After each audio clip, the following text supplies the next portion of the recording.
Underpass बन सकते हैं, तो क्या माननीय मंत्री जी आपके माध्यम से जानना चाहता हूं, जहां पर वाटर लॉगिंग नहीं होगी वहां ये सुविधा आप उपलब्ध कराएंगे क्या?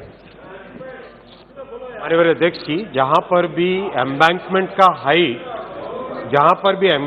का हाइट करीब 3 मीटर से अधिक है, वहां पर आरयूबी बनाने में कोई तकलीफ नहीं आती। तो जहां पर भी इस तरह के प्रस्ताव आएंगे, जरूर उस पर विचार करके उचित निर्णय लिया जाए। अधीर रंजन चौधरी। सर, ये instead of expeditious execution of railway project, number of railway projects have been suffering from procrastination.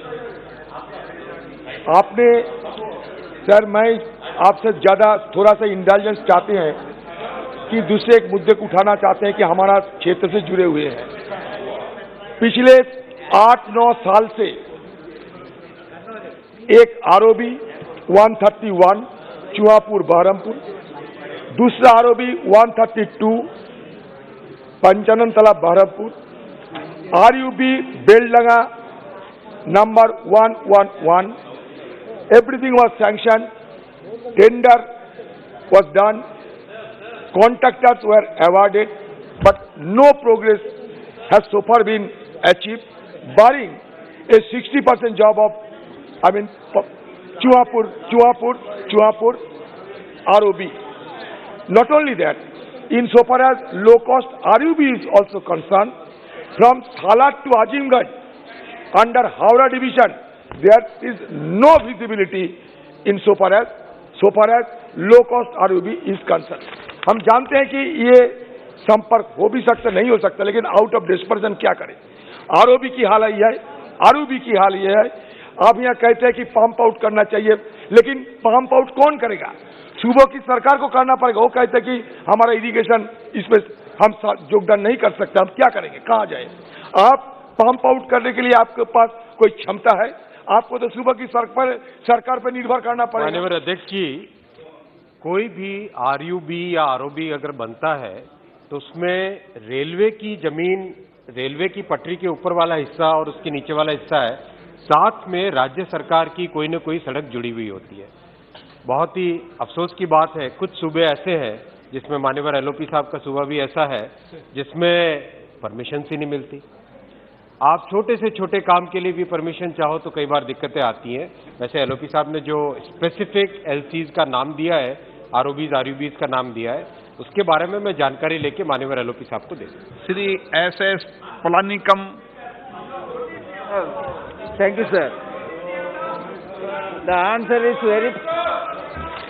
As per the guidelines,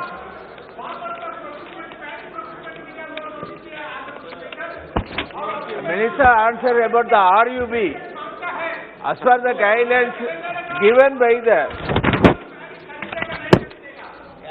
Railway RDSO, all the RUBs are under the guidelines of the RDBSO. But practically, all on a sudden, Railway Board and Railway Ministry decided to convert all the manned and unmanned guards into the RUB. The railway this is the longest coastal area. The longest coastal area is in our country. Almost all the coastal area railways during the monsoon period submerged in the water.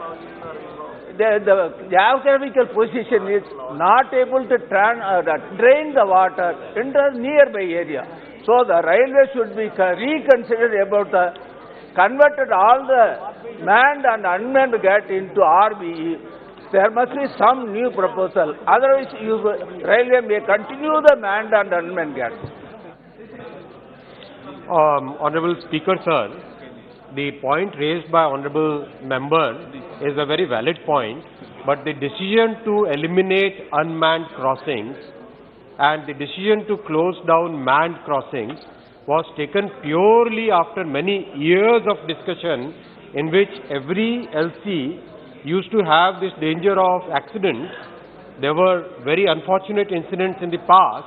So I think this is a very good decision taken by railways, and I think I request the Honorable Member to support this decision. This has reduced so many grave accidents, so we must On the contrary, we must try and find more technical solutions or other all engineering solutions rather than taking a decision to reverse the closure of LCs. Question number 482, Sri Sanjay Kaka Patil.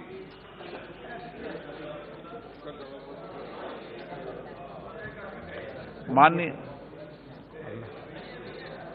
सुमा Kumari ji Madhavi. Thank you, Speaker, sir. Question number 482. Reply is laid on the table of House. Sir, the liberalization of regulation of geospatial mapping was meant to boost planning for infrastructure, development and businesses which are data-based. Since deregulation, what improvement have been seen in these sectors and how does the government plan to consolidate these gains? Thank you, sir. Honorable Speaker, sir, I am glad that the Honorable Member has asked this question, and as she is rightly mentioning, the liberalization in the geospatial policy and the new guidelines were brought in to enable ease of working, ease of science and also ease of mapping. Now that government has undertaken several flagship programs like the Swamittva program, where it is intended to map the habitat areas of all the villages across the country, and therefore the role of this organization, the Survey General India Office, also has enhanced. You would also appreciate that it is in keeping with the policy of Prime Minister Narendra Modi to reduce the compliances and reduce the regulations where not required. Earlier there was unlocking of the space technology. Now this is followed by the liberalization of the geospatial so that it is accessible to all except for the security concerns wherever they are applicable. Several safeguards have been put in place, and now also some liberalization in the drone guidelines. So this is all in keeping with the new context and the new agenda of the government for the coming years.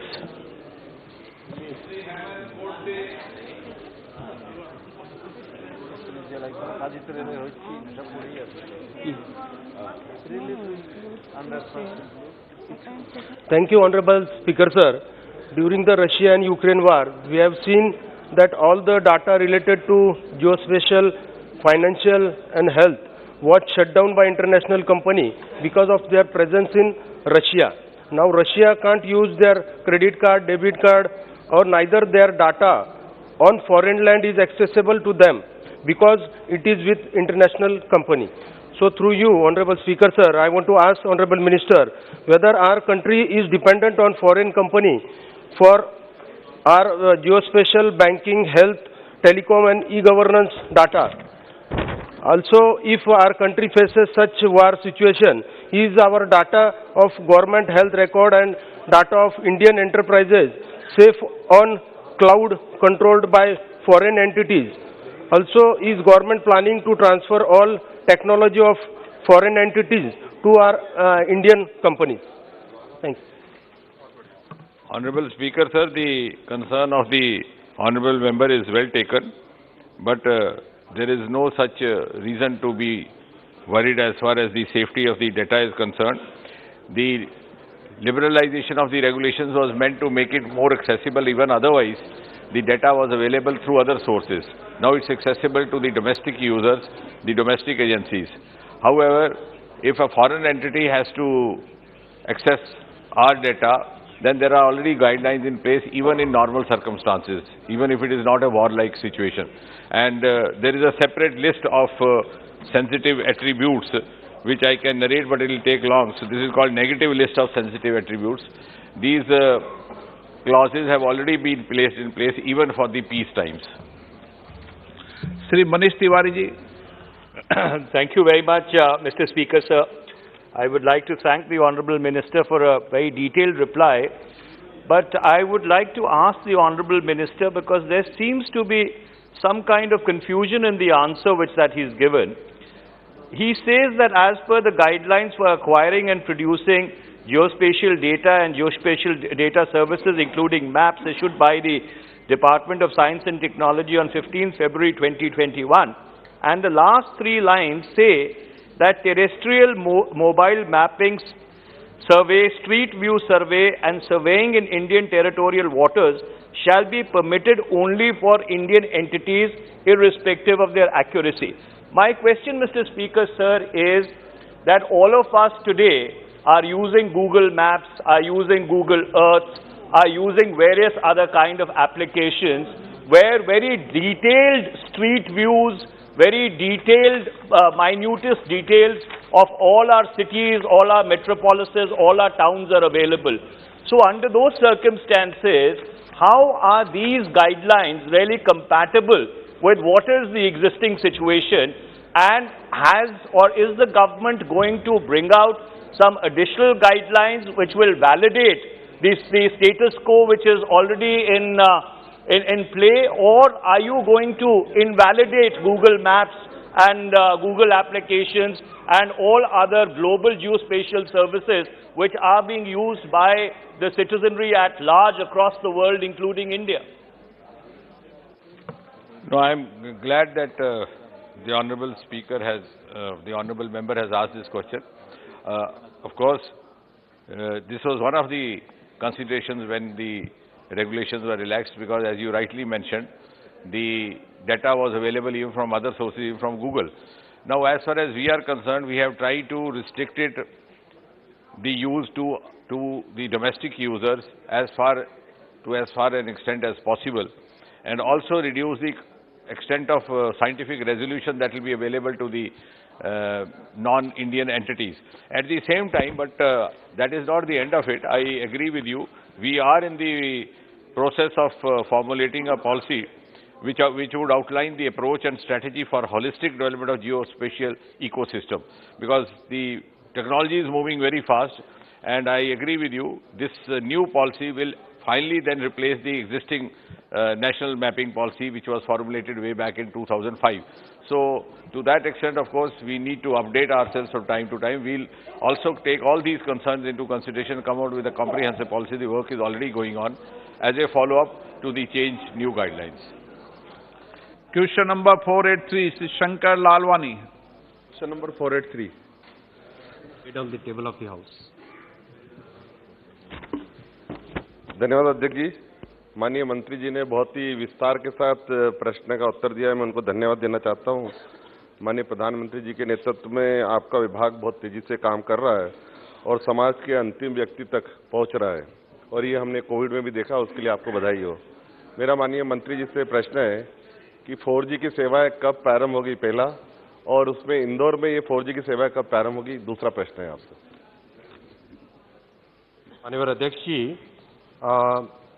माननीय सांसद महोदय का जो supplementary question है, हालांकि इससे unrelated है, फिर भी मैं बहुत ही संतोष के साथ सदन को आपके माध्यम से जानकारी देना चाहूँगा कि भारत में डेवलप्ड, भारत के इंजीनियर्स, भारत के साइंटिस्ट ने जो डेवलप किया और पूरी दुनिया उसको आज देख रही है, वैसा 4G complete core network, radio access network, पूरा उसका टेलीकॉम इक्विपमेंट का सेटअप पूरा बन के तैयार हुआ है।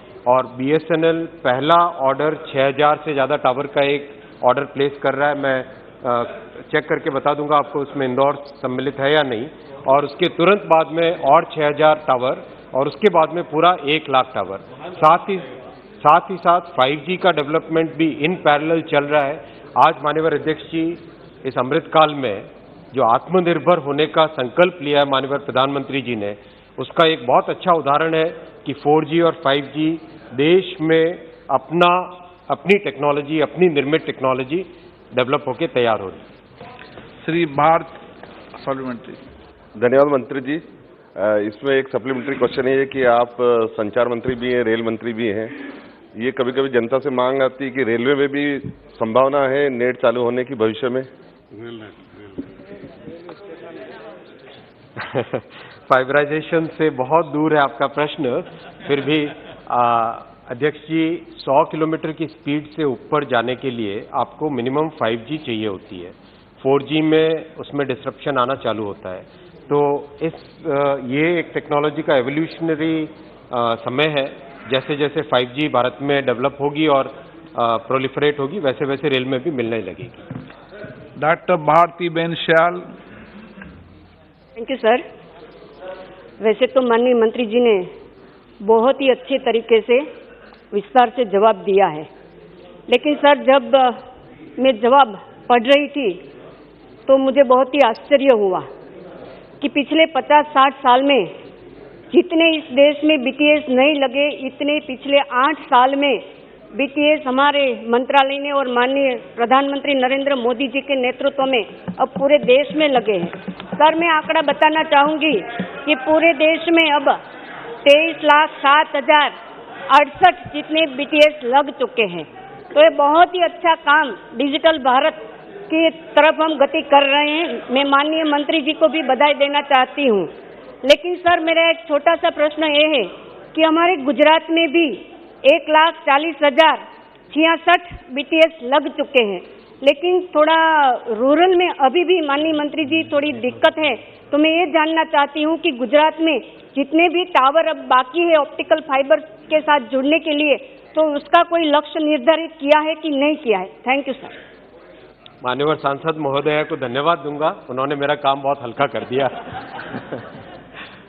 माननीय अध्यक्ष जी, डेफिनेटली अभी प्रधानमंत्री जी ने जो संकल्प लिया है कि इस अमृत काल में सैचुरेशन लेवल पे पहुंचना है, कोई डिस्क्रिमिनेशन नहीं, सारे के सारे जो भी अनकवर्ड विलेजेस, अनकवर्ड एरियाज हैं, गुजरात में हो, उड़ीसा में हो, मध्य प्रदेश में हो, नॉर्थ ईस्ट में हो, जम्मू कश्मीर में हो, कहीं पर भी, तमिलनाडु में हो, केरल में हो, सब जगह पहुंचाना ही पहुंचाना है, फाइबर भी पहुंचाना है और टावर की सर्विसेज भी देनी है।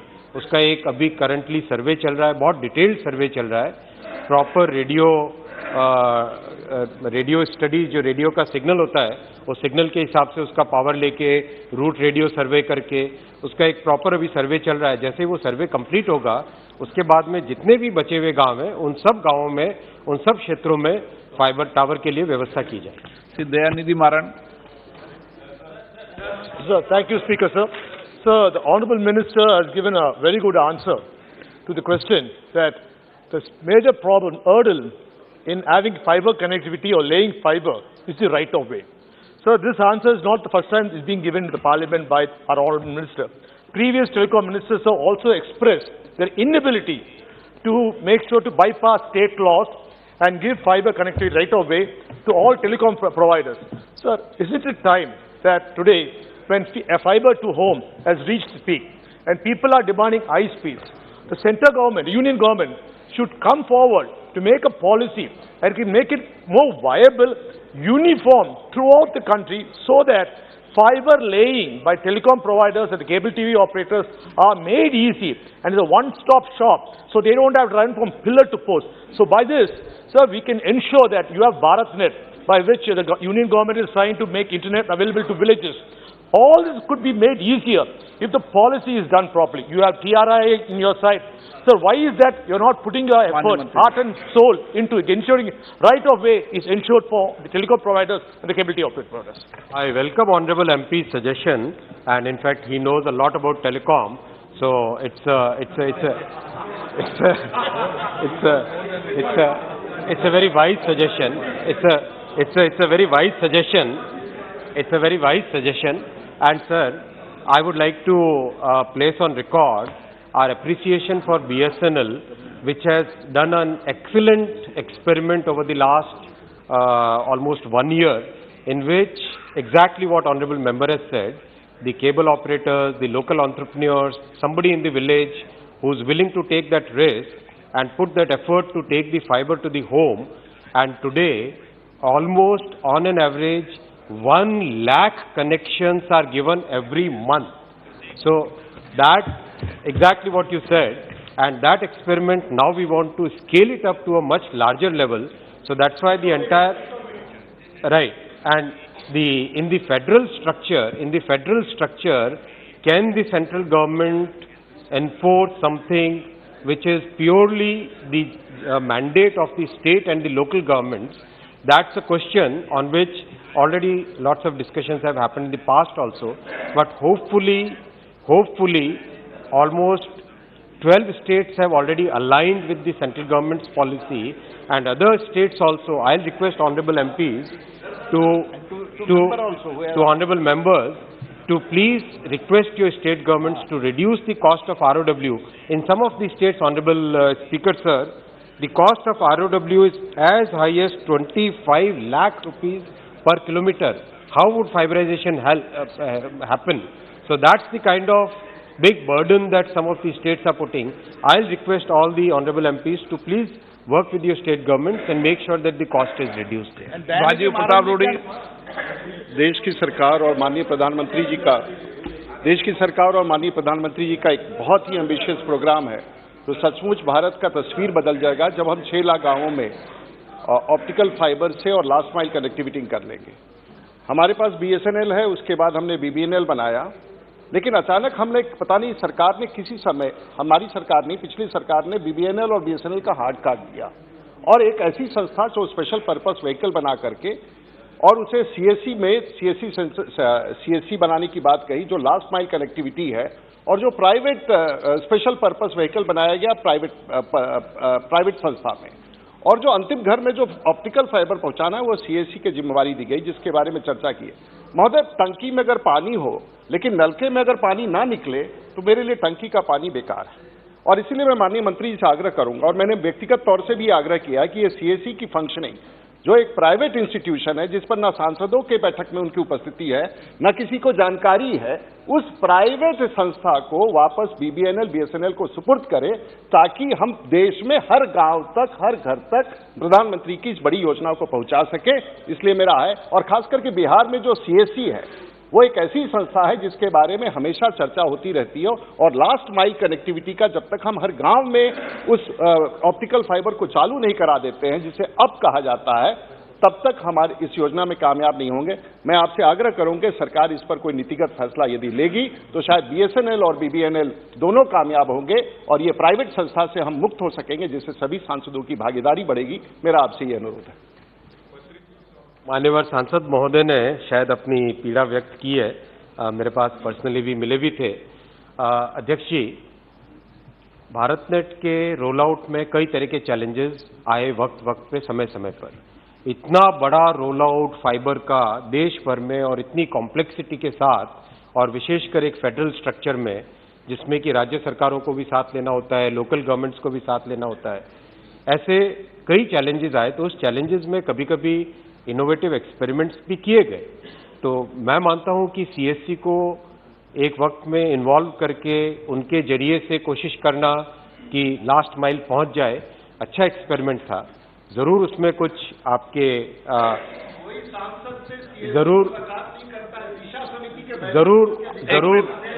जरूर उसमें कुछ, हाँ जरूर अध्यक्ष जी, जरूर हर एक प्रोजेक्ट में कुछ प्लसेस होते हैं, कुछ माइनसेस होते हैं, कुछ कमियां रही होंगी, लेकिन अब एक बहुत क्लियर डायरेक्शन में भारतनेट को ले जाया जा रहा है, जिसमें कि जो मिडिल माइल है, जो कि सबसे क्रिटिकल है, जैसा एग्जांपल दिया कि पानी की टंकी में पानी हो, नल में पानी ना आए, तो जो मिडिल माइल है, जो कनेक्टिंग जितना भी फाइबर है, उसके लिए बहुत ही अच्छी प्रोफेशनल एजेंसीज को लगा के, उनके साथ स्टडी करके, उसका नेटवर्क का टोपोलॉजी पूरा चेंज करके, लीनियर की जगह रिंग टोपोलॉजी लाके, वो एक प्रयास अभी चल रहा है। बहुत जल्दी उसके रिजल्ट भी आएंगे। आशा है कि उससे माननीय सांसद जी इसमें उनकी सहमति रहेगी। गोपाल शेट्टी जी। धन्यवाद अध्यक्ष महोदय जी। अध्यक्ष महोदय, मेरा प्रश्न है, और मैं थोड़ा कंफ्यूज भी हूँ क्योंकि कुछ उत्तर आ गए। शहरी भागों में ये ऑप्टिक फाइबर का जो डिगिंग होता है उससे बड़ी परेशानी होती है, और शहरी भागों में व्हीकल्स की संख्या बहुत होती है, उसमें भी समय समय पर खोदकाम होने से बड़ी परेशानी होती है। तो क्या सरकार के पास ऐसी कोई योजना है कि बगैर डिगिंग के, टेक्नोलॉजी का जमाना आ गया है, और ये आपने उत्तर में भी कहा कि रेलवे में अगर 5G आ जाएगा तो ये प्रॉब्लम सॉल्व हो सकता है, तो विदाउट डिगिंग ये नेटवर्क का उपयोग ज़्यादा से ज़्यादा लोगों को होगा क्या, ये मैं जानना चाहता हूँ। और अध्यक्ष, मैं महाराष्ट्र सरकार को धन्यवाद देना चाहूँगा। हमारे पूर्व मुख्यमंत्री देवेंद्र फडणवीस जी के नेतृत्व में बड़े पैमाने में उन्होंने काम किया, और आज देश में सबसे ज़्यादा 2,40,000 BTS महाराष्ट्र में सबसे ज़्यादा लगे हैं, इसलिए मैं महाराष्ट्र की सरकार को भी धन्यवाद देना चाहूँगा। माननीय अध्यक्ष जी, माननीय सांसद महोदय जी ने जो प्रश्न पूछा, बिना डिगिंग के फाइबर ले करना प्राय संभव नहीं है। एक तरीका है कि इलेक्ट्रिकल पोल्स के ऊपर उसको ले जाया जाए, लेकिन इलेक्ट्रिकल पोल्स पे ले जाने में प्रॉब्लम ये है कि कभी भी वो कट हो सकता है और कभी उसकी सैगिंग हो जाती है। तो वो एक्सपेरिमेंट भी कई जगह किए गए, लेकिन कोई बहुत ज़्यादा सक्सेसफुल रहे नहीं। इसलिए डिगिंग और ड्रिलिंग तो करनी पड़ेगी। हाँ, हॉरिजॉन्टल ड्रिलिंग अगर करें उसमें हो सकता है कि कम से कम डिसरप्शन हो, लेकिन ये तो अनिवार्य है। राजीव रंजन सिंह जी। आभारी हूँ अध्यक्ष महोदय। मैं आपके माध्यम से माननीय मंत्री जी से ये जानना चाहता हूँ कि बहुत अच्छा ये कदम है कि आप टावर्स को ऑप्टिकल फाइबर के साथ जोड़ रहे हैं। इसकी गति पहले धीमी थी, अब ये गति थोड़ी तेजी में आई है, लेकिन इसका जो सबसे बड़ा लाभ है वो सिर्फ प्राइवेट ऑपरेटर्स ले रहे हैं। आपके बीएसएनएल का नाम जो है गांव में भाई साहब नहीं लगेंगे, उसका फुल फॉर्म यही हो गया है। और बीएसएनएल की जो सेवा है वो लगातार गिर रही है। आपका 4G आज तक बीएसएनएल यूज नहीं कर पाए, आप 5G में चले गए। हम माननीय मंत्री जी से जानना चाहते हैं कि बीएसएनएल को भी इसके साथ बेहतर परफॉर्मेंस के लिए क्या आपके पास कौन सा कार्यक्रम है, क्योंकि आपके बीएसएनएल के जो कस्टमर्स हैं वो शिफ्ट कर रहे हैं प्राइवेट ऑपरेटर्स की तरफ। मान्यवर सांसद महोदय, अगर ध्यान देते तो मैंने प्रश्न के पहले ही सप्लीमेंट्री में बताया था कि भारत में निर्मित 4G, भारत में डेवलप्ड 4G का बीएसएनएल अभी रोल आउट स्टार्ट कर रहा है, और जैसे 4G रोल आउट होगा वैसे वैसे बीएसएनएल की सर्विसेज डेफिनेटली बहुत इंप्रूव होगी। माननीय अध्यक्ष जी। Question number 484 Shrikant Eknath Shinde. Question number 484 sir. अध्यक्ष जी, उत्तर सभा पटल पर रख दिया गया। बहुत बहुत धन्यवाद अध्यक्ष जी। मैं मंत्री जी का धन्यवाद अदा करूंगा कि बहुत ही मूल प्रश्न का जो उत्तर है बहुत ही विस्तृत रूप से दिया है, और मेरा जो उप प्रश्न है NMICPS उसके बारे में भी ब्यौरा जो है उत्तर में मंत्री जी ने दिया है। आर्टिफिशियल इंटेलिजेंस एक बहुत बड़ा क्षेत्र है जिसमें हमें निवेश करने की आवश्यकता है, और सरकार national mission on interdisciplinary cyber physical system जो NMICPS है के माध्यम से development and translation of futuristic technologies specially in the areas of artificial intelligence पर काम कर रही है।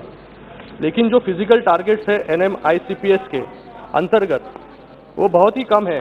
जैसे mission under initiative job creation was set as 2,54,000 against which the department could only achieve 1,157, which is 0.46%. Technology product जिसका लक्ष्य था 607, उसमें से सिर्फ 45 पूरे हुए, जो है 7%, और startups and spin off company जिसका लक्ष्य था 1170, सिर्फ 54 ही पूरे हुए हैं, जो कि 5% है। मैं मंत्री जी से जानना चाहूंगा कि आर्टिफिशियल इंटेलिजेंस जैसे महत्वपूर्ण एरिया के लिए चलाई जाने वाली योजना के नॉन परफॉर्मेंस के कारणों की क्या सरकार ने समीक्षा की है, और इसके सुधारने के लिए भविष्य में सरकार क्या योजना कर रही है। अध्यक्ष महोदय, ये आदरणीय सदस्य इस विषय के जानकार हैं, इसलिए उन्होंने 2-3 भाग में ये प्रश्न किया है। जहां तक ये स्टार्टअप्स का संबंध है और आर्टिफिशियल इंटेलिजेंस जो नए आयाम है स्टार्टअप्स के, निश्चय ही ये सरकार की प्राथमिकताओं में है। और आपको स्मरण हुआ कि 2015 में लाल किले के परिसर से स्वतंत्रता दिवस के अवसर पर प्रधानमंत्री जी ने स्टार्ट अप इंडिया का आह्वान किया था, और उसके बाद 2016 से एक नीति निर्धारित की गई जिसके अंतर्गत इसको बड़ी तीव्र गति दी गई। परिणाम उसका ये है, आंकड़ों सहित भी, हालांकि this is on the ascent, तो ठीक कह रहे हैं सदस्य महोदय कि अभी इसको आगे बढ़ना है, लेकिन उससे पहले की स्थिति ये थी कि यदि आप पहले के 8 वर्ष देखते 2006 से 2014, तो सरकार की ओर से फंडेड स्टार्टअप्स की संख्या मात्र 1,650 थी, क्योंकि उस समय इतनी प्राथमिकता नहीं थी। फिर जैसे जैसे नई टेक्नोलॉजी भी आई, आर्टिफिशियल इंटेलिजेंस की भी चर्चा हुई, ड्रोन्स की चर्चा हुई, और बहुत सारे आयाम आ गए, हेलीबॉर्न टेक्नोलॉजी आ गई, बहुत से और भी नए क्षेत्र आ गए। और प्रधानमंत्री के आह्वान के उपरांत गत 8 वर्षों में 2014 से 2022 तक टोटल फंडेड 10,600, यानी लगभग 10 गुना 8 वर्षों की तुलना में स्टार्टअप्स की संख्या बढ़ी है। और ये वो स्टार्टअप्स हैं जो सरकार की ओर से फंडेड है, चाहे वो साइंस टेक्नोलॉजी के विभाग की ओर से, चाहे अन्य संस्थाओं की। अगर आप मात्र रजिस्टर्ड स्टार्टअप्स की संख्या लें जो कि DPII में होते हैं, फंडेड और नॉट फंडेड, तो उसकी संख्या 67,000 है 2016 से, यानी जब से इसको प्राथमिकता दी गई। तो निश्चय ही we are now part of the global world and we have to live up to the global benchmarks. Artificial intelligence का उपयोग एक क्षेत्र में नहीं, अनेकों क्षेत्रों में किया जा रहा है आजकल, ड्रोन्स में भी किया जा रहा है। यहां तक कि आपको हैरत होगी कि मिनिस्ट्री पर्सोनल में प्रिवेंशन ऑफ करप्शन में भी किया जा रहा है। यदि कोई याचिका आती है तो आर्टिफिशियल इंटेलिजेंस के माध्यम से बिटवीन दी लाइंस पढ़ा जा सकता है कि जो उसने बात कही है उसके अतिरिक्त भी कुछ है। लेकिन सरकार प्रतिबद्ध है। अगर आप कहें तो मैं सारी संस्थाओं की भी आपको संख्या दे सकता हूं, उसकी आवश्यकता नहीं है। लेकिन ये एक संतोषजनक बात है कि we are now number 3 in the world as far as unicorns are concerned after USA and China, and we already have 99 unicorns। शायद मेरे बात करते करते 100 हो गए हो, मैं कल सुबह का आंकड़ा दे रहा हूं। कहने का अर्थ ये कि काफी तेज गति से और आम मानस में भी इसका उत्साह है, but we are seized of it and we will cooperate with the startup movement and encouraging them. मेरा दूसरा प्रश्न जो है वो बायोटेक्नोलॉजी से संबंधित है। बायोटेक्नोलॉजी एक बहुत व्यापक माध्यम है प्रदूषण जैसी समस्याओं का निवारण करने के लिए। आज देश में भारी मात्रा में स्टार्टअप बन रहे हैं, वो अच्छी बात है, लेकिन वेस्ट मैनेजमेंट टेक्निक्स के स्टार्टअप्स का अभी भी अभाव है। मेरा मंत्री जी से प्रश्न है कि जैसे सरकार ने कोरोना महामारी के समय निधि फॉर कोविड 2.0 शुरू किया था, क्या वैसे ही वेस्ट मैनेजमेंट और बायो रिमेडिएशन टेक्नोलॉजी के क्षेत्र में कार्य करने वाले स्टार्टअप्स के लिए एक डेडिकेटेड योजना लाने का कोई सरकार का विचार है? अध्यक्ष महोदय, आदरणीय सदस्य ने जो बात प्रकट की है, निश्चय ही जो आधुनिक जो मापदंड हैं उनके साथ जुड़ती है। हुआ क्या है कि जानकारी का अभाव है, लैक ऑफ अवेयरनेस। बायोटेक्नोलॉजी के माध्यम से I am proud to share with this house कि जो वैक्सीन डेवलप हुआ है भारत का, वो हमारे ही विभाग बायोटेक्नोलॉजी में उसके ट्रायल्स हुए हैं। यहाँ पर हमारा एक इंस्टीट्यूट है फरीदाबाद में, वहाँ पर बाद में भारत बायोटेक ने उसको डेवलप किया। इसके अतिरिक्त नेजल वैक्सीन जो डेवलप हो रहा है कोसिना, वो भी बायोटेक्नोलॉजी बहुत सक्रिय हो चुका है पिछले कुछ वर्षों में। और स्टार्टअप्स को बढ़ावा देने के लिए वहाँ पर एक बिराक नाम की संस्था है जो है biotechnology industry research assistance council. It has become quite popular in the recent times. जहाँ तक स्पेसिफिकली वेस्ट मैनेजमेंट का संबंध है, जैसे मैंने कहा कि जानकारी का अभाव है। यहाँ हमारे नजदीकी मोतीबाग कॉलोनी है जहाँ पे सरकारी अधिकारी रहते हैं, वहाँ एक सोसाइटी बिल्डिंग में एक प्लांट भी लग चुका है CSIR के माध्यम से, जिससे जो पानी वहां से निकलता है उसी को साफ करके दोबारा उपयोग में लाया जा रहा है। लेकिन आई एग्री विद यू, हो क्या रहा है कि we need to be more we should be spreading more awareness, ताकि स्टार्टअप्स भी और आए और इन टेक्नोलॉजी का उपयोग भी अधिक हो सके। Shrimati Apoorva Poddar. Thank you, Speaker, sir. Sir, the Minister in his reply have mentioned elaborately. Sir, I want to know about the technology development board, which if the Minister comes under this ministry, provides financial assistance to the startups. And in your reply, you have mentioned that Honorable Prime Minister also wants startup to be promoted. But allocation of 75 crore had been given in 2021-22, but we have seen that only 30% of it have been utilized till 30 January 2022. What is the reason? I want to know from the Minister of this low utilization, and what is the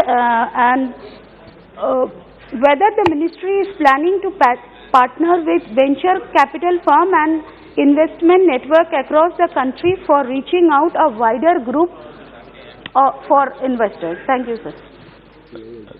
Speaker, sir, I would like to share with the honourable member, the Technology Development Board was constituted over 25 years ago, and it has got some very good success stories as far as startups are concerned. One of them is Bharat Biotech, who started his career from from the TDP, from the Technology Development Board. One of the first funding was done to him, and today they have built up an empire. Similarly also the Biocon company. Now what is happening is, I agree with you, I have now tried to visualize to go one step further, to go for startup hunt. Earlier what was happening, the startups would come to us, then we would fund them. But if we have a mechanism to reach out to the most deserving who already have the capacity but require resources, then we will be actually able to not only support startups but also ensure sustainable startups for a sustainable future economy. And the recent Beating the Retreat show which you saw was also funded by the Technology Development Board. You saw those 1,000 drones which were put up and they enlightened the entire sky. The most watched Beating the Retreat show ever since independence that has happened on the 29th January. These were 3 youngsters who were funded through the same board, and within 6 months they created that show, which has created a record, because the world record is 5,000. They have already reached 1,000. So I think now we are trying to activate it, but I agree with you, we need to activate it further and also to reach out to those who actually are looking for such support. Lao Sri Krishna. Thank you, sir. Minister. No, it's not low utilization. It is only the optic of the figures, because there is a mechanism of funding. We do not straight away, give the amount. Now, like for example, this Beating the Retreat, when it was going on, initially they were given 50 lakh. Then they came out with something. Then further funding was done. But the process is continuous. But what I would like to then also call upon all the members, that we should try to also help in searching out the right kind of people, so that the funding goes to those who may not have reached us, but we have reached out to them. Sir, the Minister has given a very detailed reply, and in his reply he has mentioned about various schemes that are available for startups as well as for research and development, sir. But unfortunately, in the reply, I couldn't find any mention about National Research Foundation. This has been announced by Finance Minister in 21-22 budget speech with outlay of 50,000 crores, and the idea was to spend 10,000 crores per year. But unfortunately, there is no mention about this, sir. So I would request the Minister whether any proposal has been mooted to form this board which runs this National Research Foundation or not. If it has been formed, whether the money has been spent in the last 1 year or not. If the Minister can reply on that. Thanks. Honorable Speaker, I appreciate the memory of the Honorable Member. It was indeed announced in the budget, but we are still working on it. That's why it has not been included, because it has not been finalized. The National Research Foundation, NRF, concept was, yes, you are right, it was muted, because what was happening is that there was some mismatch between funding and the research. In certain cases, a lot of funding went through the universities, whereas research was happening in scientific institutes. So we have tried to, bring some kind of uniformity, so that there could be a channel which could be uniform for funding, and also we are now trying to evolve a single portal, because you see there are multiplicity happening, overlap happening. For example, JRS exam is happening, I think 3 or 4 in a year by different agencies. So we are trying to then streamline it, and we are working on it. The process is going on. As far as it's not yet finalized, that's why it was not included. Yeah, because it requires a very exhaustive exercise, because we are going to overhaul the entire process, and if any loophole is left, then again we will be on the back foot. But we are working on it, and the principal scientific advisor to the government is also, actively involved in it. Sri Shogat Rai ji. Sir, the Honorable Minister has mentioned Bharat Biotech as an example of a successful startup. Andhra people were saying that they are all proud of Bharat Biotech, which Suchitra Ella and others, they have also been, Krishna Ella and others, they have been awarded Padma Bhushan or something by the government of India. But I saw in the papers that the Bharat Biotech was producing Covaxin, and now the manufacture of Covaxin has been stopped, because WHO has said that the manufacturing quality is not up to the mark, and they should stop producing the vaccine, and they should do up their manufacturing facility. Would the Minister, since it concerns COVID vaccination, आपका प्रश्न क्या है? Will the Minister kindly say what is the position with regard to Bharat Biotech, which he mentioned earlier, and manufacture of covaxin. The Honorable Speaker, sir, there is a famous proverb in the English language, success has many fathers.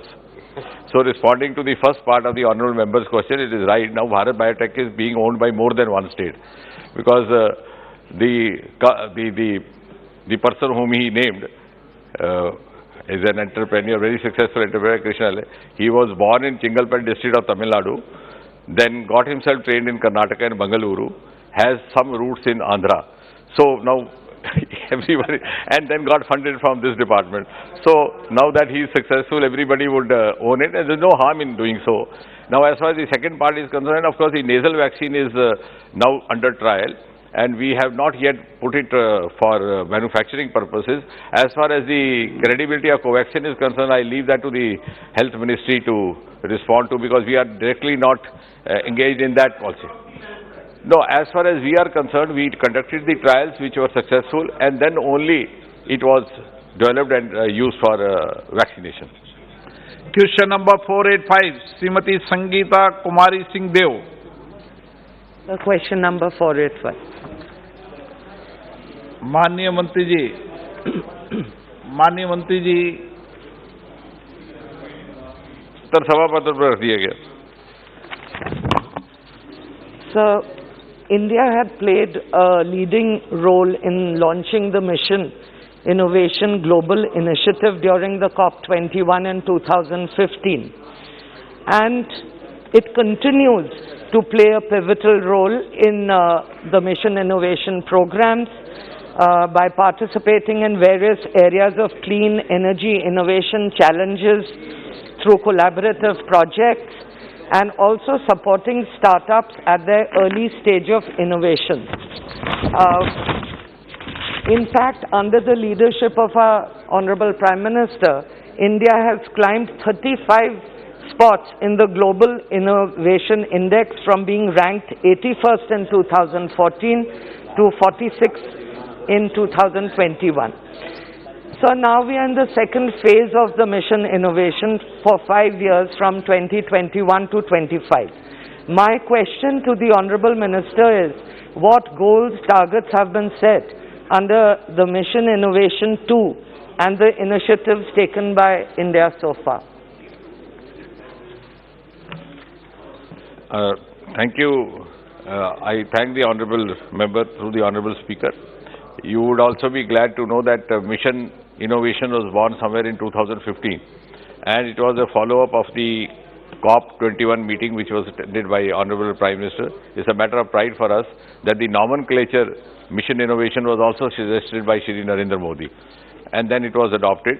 Now we have 22 countries which are the members of this mission, and broadly speaking, in a single sentence, the objective is research and development of clean energy, which is attractive, which is affordable, which is accessible to all. And in that direction only, the Mission 2 has also been taken up as a follow-up.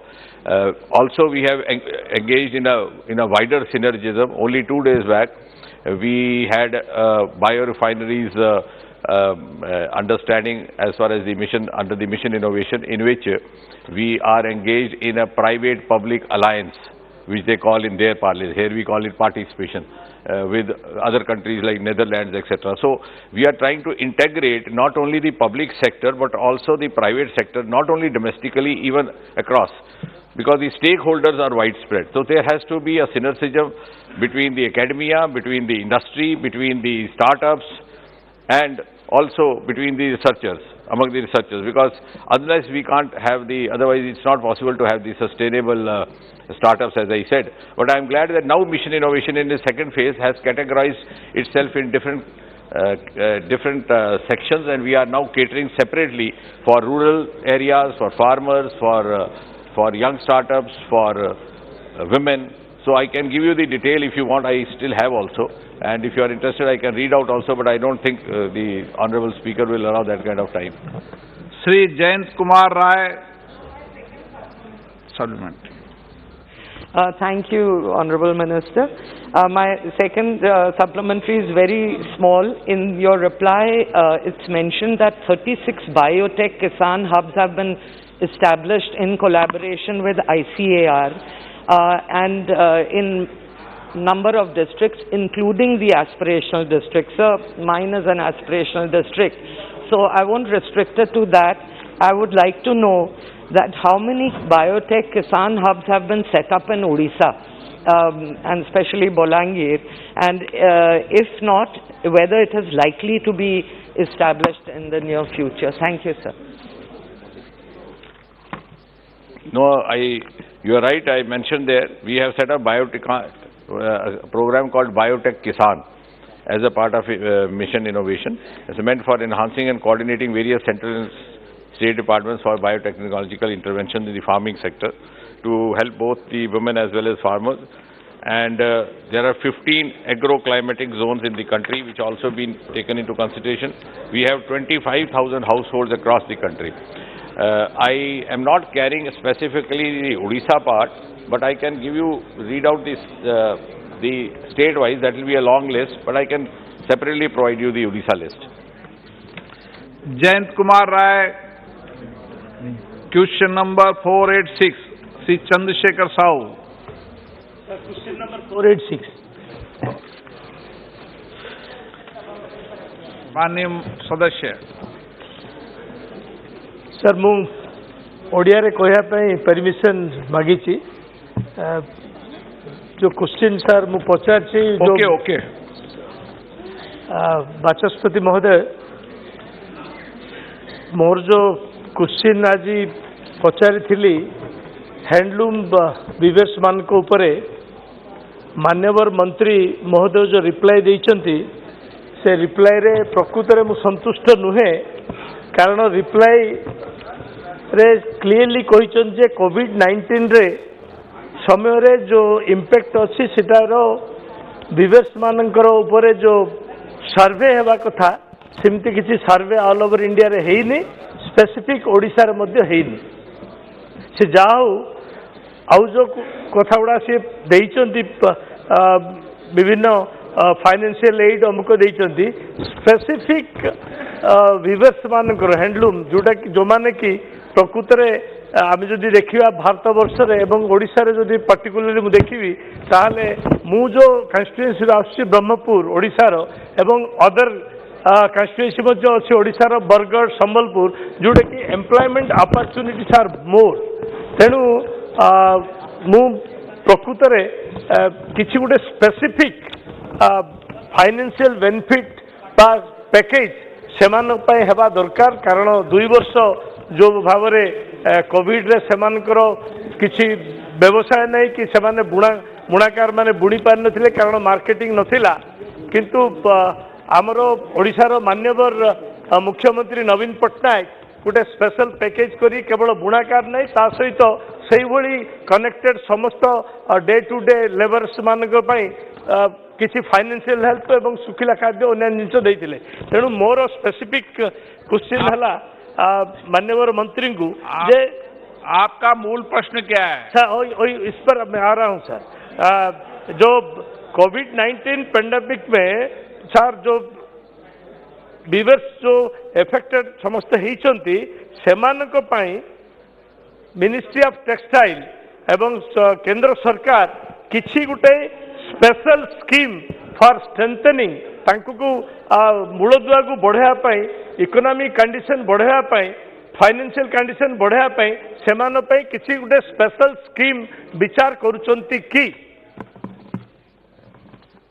माननीय अध्यक्ष श्री, जिस तरह से उन्होंने चिंता जताई है कि कोविड महामारी के समय सिर्फ वीवर्स के ऊपर नहीं पूरी दुनिया में उसकी असर हुई थी और सभी क्षेत्र को उसका सामना करना पड़ा, लेकिन माननीय प्रधानमंत्री जी के नेतृत्व में जब कॉमन 20,000 करोड़ का पैकेज दिया गया उसके बाद में ही आत्मनिर्भर भारत की नींव रखी गई।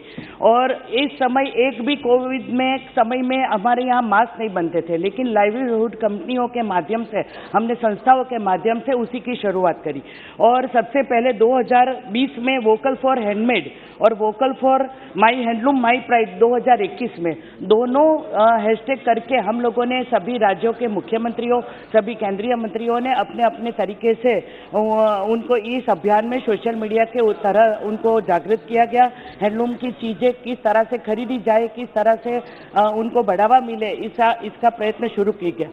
जब कोविड के हालात हुए तब सबसे ज़्यादा ऑनलाइन जो हमारी मार्केटिंग स्किल है उसमें बढ़ावा दिया गया।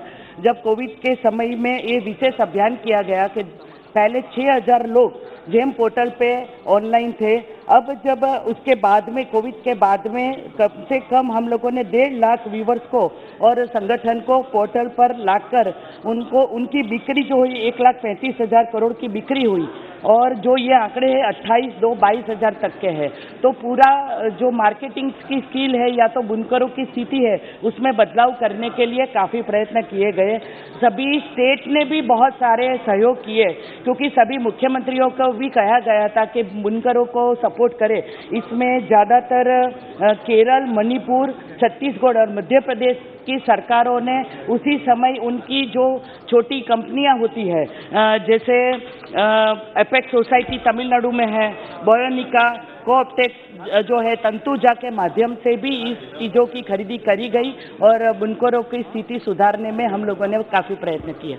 पार्लियामेंट्री सर बाचस्पति महोदय जो कथा माननीय मंत्री कहले सेल्फ हेल्प ग्रुप रे काम करवाटा ओडिशा रे सबुठु अधिक माननीय मुख्यमंत्री सहायता रही किंतु सेल्फ हेल्प ग्रुप जो मास्क करछंती से मास्क हैंडलूम सेक्टर सहित कौन सी संपर्क थिबार मु जानिनी एटलिस्ट मो एरिया रे सेल्फ हेल्प ग्रुप जो मास्क करछंती टेलरिंग करछंती से माने टेलर्स माने सिलौछंती से मास्क होउची।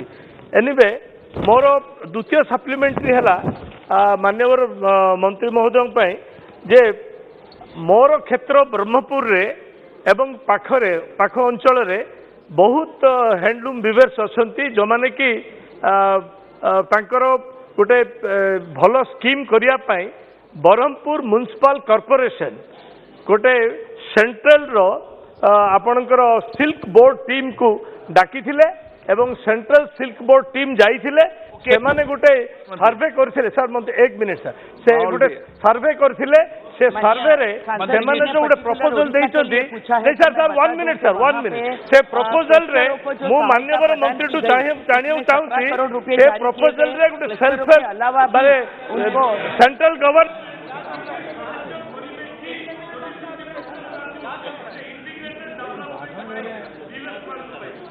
उनकी चिंता वाजिबी है लेकिन सबसे ज़्यादा व्यूवर्स भी उड़ीसा में है। लेकिन हम लोगों ने 5,297 व्यूवर्स को इसके लिए सहायता प्रदान करी है, उनको कौशल उत्पन्न किया है और 82 बुनकरों को वर्कशेड की सहायता दी गई है। राहुल शिवाले। धन्यवाद अध्यक्ष महोदय आज मुझे अपने सप्लीमेंट्री क्वेश्चन पूछने का मौका दिया। अध्यक्ष महोदय हैंडलूम सेक्टर के बारे में मंत्री जी ने बहुत ही विस्तार से रिप्लाई दिया हुआ है और मंत्री जी सूरत से ही आते तो टेक्सटाइल के प्रॉब्लम उनको ज़्यादा पता है और टेक्सटाइल मिनिस्टर के नाते उन्होंने बहुत ही अच्छा काम किया है। मुंबई में जो नेशनल टेक्सटाइल कॉरपोरेशन के तहत मुंबई में टेक्सटाइल मिलों के हजारों श्रमिकों की दयनीय हालत के बारे में मैं मंत्री जी का ध्यान आकर्षित करना चाहता हूँ। कोविड-19 महामारी के दौरान एनटीसी के अधीन मुंबई के 4 टेक्सटाइल मिलों को बंद कर दिया गया था। तभी से इन मिलों के मजदूरों को वेतन का महज 50% ही मिल रहा है और वह भी 2-3 महीने के बाद, जिससे उन्हें अपना सदस्य प्लीज मिल मजदूरों की आर्थिक स्थिति दिन ब दिन खराब होती जाती है। तो मैं आपके माध्यम से मंत्री जी से पूछना चाहता हूँ कि वो टेक्सटाइल मिल चालू करके वो मिल मजदूरों को उनको 100% तनख्वाह मिलनी चाहिए और वो मिल मजदूर जिस घर में रहते हैं वो डिलेबिटेड कंडीशन में बारिश में वो गिर सकते हैं तो क्या मंत्रालय के माध्यम से उनके पक्के घर देने की योजना है? मेरे क्षेत्र में अभी मुंबई से और एनटीसी मिल जहाँ पे भी लगी है वहाँ के सांसदों ने ये चिंता व्यक्त की है और ये हैंडलूम से जुड़ा हुआ प्रश्न नहीं है, फिर भी एनटीसी मिल के लिए गए निर्णय के बारे में हम लोग आपको भविष्य में बता देंगे। राम शिरोमणि जी। धन्यवाद माननीय अध्यक्ष महोदय, आपने मौखिक प्रश्न पूछने का अवसर दिया।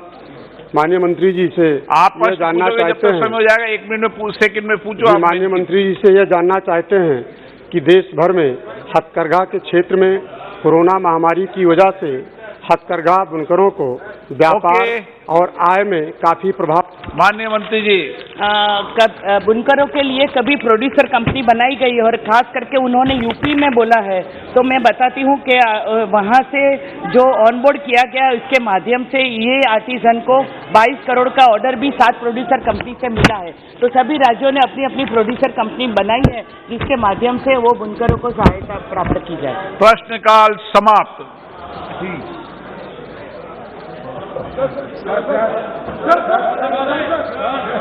माननीय सदस्यगण, अध्यक्ष जी ने स्थगन प्रस्ताव की किसी भी सूचना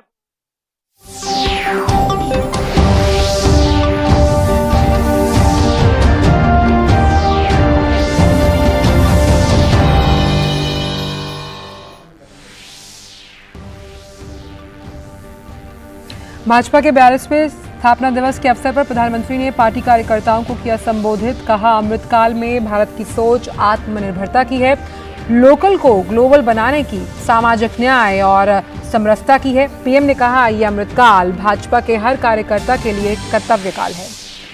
भाजपा अध्यक्ष जेपी नड्डा ने स्थापना दिवस पर प्रधानमंत्री मोदी का आभार जताया। पार्टी को गरीबों और महिलाओं की बताया पार्टी। नड्डा ने भाजपा मुख्यालय में पार्टी का झंडा फहराया।